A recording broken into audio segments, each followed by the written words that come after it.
ketika sidak meninjau ini kan Bupati sering bikin audiovisualnya gitu ya, kemudian ditayang di medsos gitu. Itu apa goal yang ingin dicapai? Apakah hanya untuk membuat orang tahu bahwa Pak Bupati kerja, atau memang ada satu pelajaran buat dampaknya banyak. Dampaknya apa itu, Pak? Satu, misalnya kemarin ketika saya turun langsung untuk memastikan bahwa seluruh pengangkut armada pasir itu, truk pasir itu pakai terpal. Ya.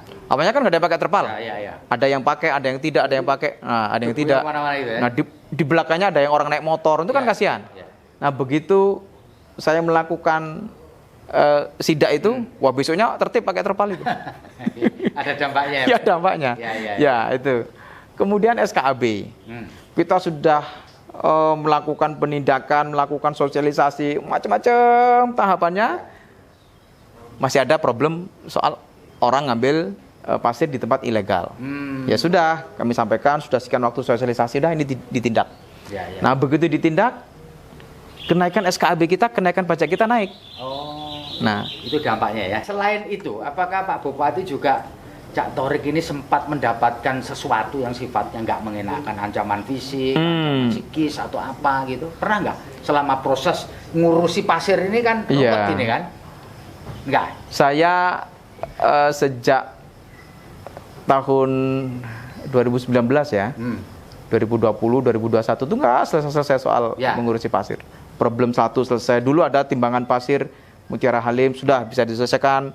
Ya ngancamnya macam-macam dulu itu. Kemudian satu lagi soal stockpile, mana yang ilegal, mana yang legal, udah diselesaikan satu-satu.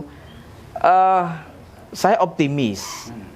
Nanti begitu stockpile terpadu ini selesai, jalan tambang itu selesai, itu menjadi titik utama kita punya sistem yang yang sustainable, yang berkelanjutan untuk pertambangan pasir ini bisa menjadi pengelolaan yang manajeble dan berkeuntungan bagi daerah.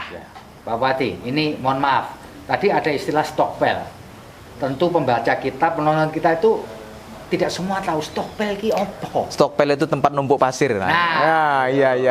Jadi lokasi untuk menumpuk pasir sebelum dia dibawa keluar kan? Iya. Nah, itu dia. Jadi dari titik nol pertambangan, dari atau area pertambangan pasir diangkut sama truk dump truck lah ya, yang truk kecil ya. Nah truk kecil ini ngangkut ke stockpile. Karena truk yang gede-gede itu tidak mungkin langsung ke lokasi pertambangan. Oke, di stockpile ini ditumpuk lah. Nah tempat penumpukan pasir itu nanti hingga kering, hingga malam. Kalau malam itu nanti tronton yang gede-gede itu baru datang. Nah diangkut truk yang gede-gede itu baru ke Surabaya, ke tempat yang lainnya, ke tujuan di mana orang butuh pasir Lumajang. Pak Bupati, apakah pajak, retribusi atau apapun lah yang diambil dari usaha pasir itu memberi pengaruh kepada performan dari pendapatan pemerintah di Kabupaten Lumajang? Sangat ya. Jadi tahun ini saja, sebelum ada stockpile, itu kita mendapatkan pajak pasir itu 400 juta per bulan. 400 juta per bulan dari pajak ya? Dari pajak pasir. Nah, setelah ada stockpile? Kemarin bulan September, saya cek langsung, begitu sudah ada stockpile itu, 2,1 miliar per bulan. Jadi meningkatnya berlipat-lipat? Berlipat-lipat. 5 kali? Nah pertanyaannya bocornya kemarin-kemarin itu kemana saja? Ya.